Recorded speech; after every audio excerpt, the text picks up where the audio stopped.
दोस्तों फोटोशॉप में healing tools को स्टडी करने के बाद अब हम फोटोशॉप में जिस नेक्स्ट टूल की तरफ बढ़ने लगे हैं उसका नाम है कलोन स्टेम टूल। दोस्तों कलोन स्टेम टूल भी फोटोशॉप में इमेजेस को एडिट और ट्रीट करने के लिए बहुत ही ज़्यादा मुफीद टूल है। जैसा कि कलोन स्टेम टूल के नाम से ही वाजह है कि ये टूल किसी भी एरिया को रिपीट, डुप्लीकेट या कलोन करने के काम आता है।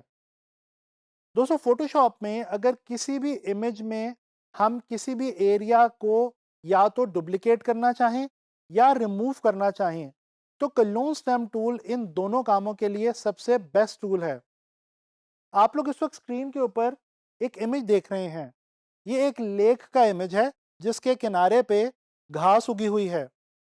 दोस्तों अगर मैं ये चाहूँ कि इस घास को मैं डुप्लीकेट करूँ तो ये बहुत ही आसानी से मैं फोटोशॉप में कलोन स्टेम टूल की मदद से कर सकता हूँ। एक और इमेज आपके सामने इस वक्त मौजूद है स्क्रीन के ऊपर। दोस्तों इस इमेज में आपको रोड के ऊपर कुछ साइंस नजर आ रहे हैं। अगर मैं चाहूं कि इन साइंस को मैं रिमूव कर दूं तो ये भी बहुत ही आसानी से और बहुत सफाई से कलोन स्टैम्प टूल की मदद से फोटोशॉप में किया जा सकता है।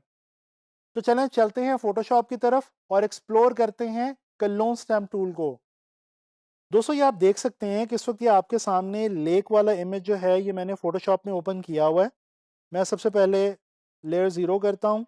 आप देख सकते हैं बहुत ही खूबसूरत इमेज है लेक का। पीछे माउंटेन्स नज़र आ रही हैं, खूबसूरत सा स्काई है और यहाँ पे ये घास जो है ये उगी हुई है। अच्छा ये जो घास के चंक्स आपको नज़र आ रहे हैं इनको हम बेसिकली अभी डुप्लीकेट करते हैं और देखते हैं कि हम इस इमेज के साथ क्या कर सकते हैं कलोन स्टेम टूल की मदद से। दोस्तों कलोन स्टेम टूल की जो शॉर्ट की है वो है एस। जैसे ही आप फोटोशॉप में एस प्रेस करते हैं तो आप कलोन स्टेम टूल के ऊपर पहुंच जाते हैं। अच्छा मैं यहाँ पे न्यू लेयर लेता हूँ क्योंकि मेरे पास यहाँ पे कलोन स्टैम्प टूल में ये तीनों ऑप्शंस मौजूद हैं, current layer, current and below और ऑल लेयर्स। तो लिहाजा मैं यहाँ से ऑल लेयर्स को चूज़ कर रहा हूँ और यहाँ से मैं एक एक्स्ट्रा लेयर ऊपर ले रहा हूँ ताकि मैं जो भी वर्किंग करूँ वो मेरी एक्स्ट्रा लेयर में मेरे पास मौजूद हो।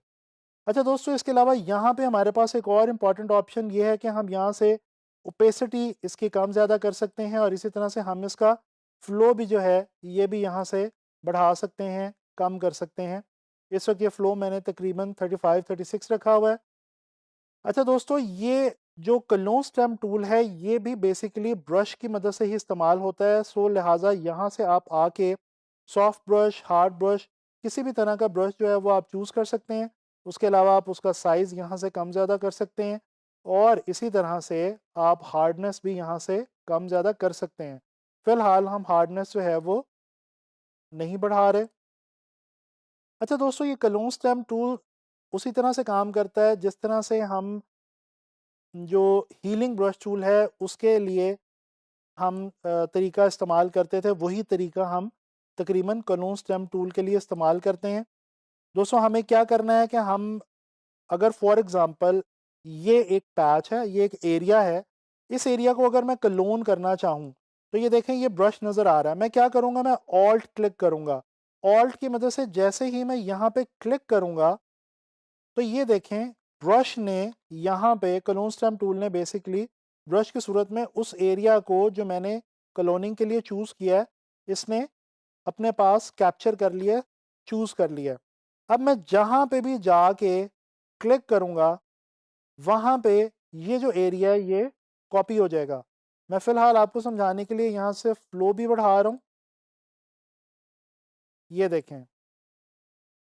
इसी तरह से हम क्या करते हैं कि हम यहाँ से करीब-करीब के एरिया से पिक करते जाते हैं। फ़्लो हम बढ़ा लेते हैं ताकि हमारी जो फ़िलहाल आपको जो है ये ईज़िली नज़र आ सके कि हम कर क्या रहे हैं। ये थोड़ा-सा हम ज़ूम करते हैं और जनाब इधर से हमने एरिया जो है वो सिलेक्ट किया और ये देखें यहाँ पे आके हमने कॉपी कर दिया यानी कि क्लोन कर दिया। अच्छा इस वाले टूल में भी आपने यही करना है कि आपने करीब-करीब के एरिया से यानी मिसाल के तौर पे यहाँ पे अगर आपने स्टैम्पिंग करनी है तो यहाँ से आप चूज़ करें बिल्कुल करीब के एरिया से और यहाँ पे आके आप स्टैम्पिंग कर दें। तो ये देखें हम बड़े आराम से, बड़ी आसानी के साथ ये जो है वो ग्रास जो है वो हम यहाँ पे ऐड किए जा रहे हैं। ये इतना अच्छा नहीं लग रहा, चलें इसको हम दोबारा ऐड करेंगे। ये देखें जी, यहाँ से मैं चूज़ करता हूँ और यहाँ पे आके मैं कॉपी कर देता हूँ। तो ये आप देख सकते हैं कि हम जितना मर्ज़ी यहाँ पे चाहें हम ग्रास करीब करीब के एरिया से चूज़ करके हम इनको यहाँ पे ऐड कर सकते हैं। ये देखें, अब ये बिल्कुल ऐसे लग रहा है जैसे ये ग्रास पहले से यहाँ पे उगा हुआ था और जैसे हमने इसको क्लोन ना किया हो, बल्कि पहले से यहाँ पे नेचुरली मौजूद हो। अच्छा दोस्तों, एक और चीज़ मैं आपको यहाँ पे समझाता चलूँ क्लोन स्टेम टूल की, कि हम जितना ज़्यादा इसको ब्रश को छोटा रखेंगे उतने कम एरिया से ये क्लोनिंग के लिए जो एरिया चूज़ करेगा उसको चूज़ करेगा। जितना ब्रश को बड़ा रख के हम ऑल्ट प्रेस करके हम माउस को करेंगे प्रेस, उतना ही ज़्यादा एरिया ये चूज़ करेगा। लिहाजा कोशिश ये होनी चाहिए कि करीब का एरिया हो और थोड़ा सा छोटा एरिया हो, ताकि उसको हम इजीली मैनेज कर पाएँ। ये देखें, ये देखें दोस्तों, आप देख सकते हैं कि ये पहले ये जो एरिया था ये कुछ और था और अब हमने इसको ऑल टुगेदर जो है वो चेंज कर दिया हुआ है। तो ये आपके सामने हमने क्लोन स्टेम टूल की मदद से क्या किया कि हमने घास को जो है वो रेप्लिकेट कर दिया, बिल्कुल उसको हमने क्लोन कर दिया। अच्छा, मैं जल्दी से अपने दूसरे इमेज पे आता हूँ। ये आपके सामने एक इमेज मौजूद है रोड का, एक बहुत ही खूबसूरत सा डार्क इवनिंग का शॉट है। रात का शॉट लग रहा है तकरीबन। मैं एक लेयर ऊपर ऐड करता हूँ और यहाँ से आके ऑल लेयर्स को I will make it sure कि यहाँ से ऑल लेयर सेलेक्ट हो। अब इस काम के अंदर क्योंकि हमने रिमूव करना है तो हम फ्लो थोड़ा सा कम करेंगे। वहाँ पे हम स्टैंपिंग कर रहे थे, यहाँ पे हम रिमूविंग करेंगे। अच्छा, एक चीज़ आप गौर करें, मैं दूसरे इमेज पे आ गया हूँ लेकिन अभी भी अगर मैं इसको enlarge करके देखूँ तो ये मुझे वही घास वाला इमेज ही दिखा रहा है अपने अंदर। क्योंकि जब तक आप दोबारा दूसरे इमेज में जाके वहाँ से एरिया सेलेक्ट नहीं करेंगे तो ये पिछले इमेज वाले एरिया को ही चूज़ करके रखेगा। लिहाजा आपने ध्यान रखना है कि आपने बार बार इसकी मदद से जो है वो पहले एरिया चूज़ करते जाना है और फिर उसको स्टैंप करते जाना है। ये देखें, अब मैं यहाँ पे अगर इसको जो है वो थोड़ा सा मैं इसकी ओपेसिटी को भी कम कर देता हूँ ताकि हम ज़रा बहुत स्मूथ वे में इसको लेके ख़त्म कर सकें। अच्छा, आप देख रहे हैं कि साथ साथ थोड़ा थोड़ा वो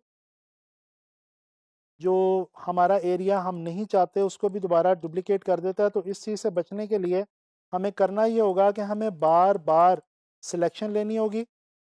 हम जितनी ज़्यादा सिलेक्शन लेंगे उतना ही ज़्यादा हमारा जो इमेज है वो बेहतर तरीके से एडिट होगा। ये देखें जी, ये जो रोड साइन है ये अब आपको ख़त्म होता हुआ दिखाई दे रहा है। अच्छा, ये ओपेसिटी और फ्लो को हमने ट्रायल एंड एरर बेसिस पे साथ साथ चेंज करते जाना है। डिफरेंट एरियाज़ में हमें डिफरेंट ओपेसिटी और डिफरेंट फ्लो की ज़रूरत पड़ सकती है। तो लिहाजा ये कोई इसका सेट पैटर्न नहीं है, कोई इसका कोई फार्मूला नहीं है कि मैं आपको कहूँ कि जी आप किसी भी इमेज के लिए ख़ास ओपेसिटी रख लें या ख़ास फ्लो रख लें। नहीं, ये आपको ट्रायल एंड एरर बेस पे डेफिनेटली जब आप किसी भी इमेज को ट्रीट कर रहे होंगे तो आपको ये खुद से देखना होगा और बार बार इसको जो है वो आपको चेंज करना होगा। जिस तरह आप बार बार सिलेक्शन ले रहे होंगे इसी तरह से आप बार बार जो ये फ्लो और ओपेसिटी वगैरह है इसको भी आप चेंज करते जाएंगे। ये अब फ़िलहाल मैं ज़रा इसको जल्दी से थोड़ा यहाँ से ख़त्म करता हूँ।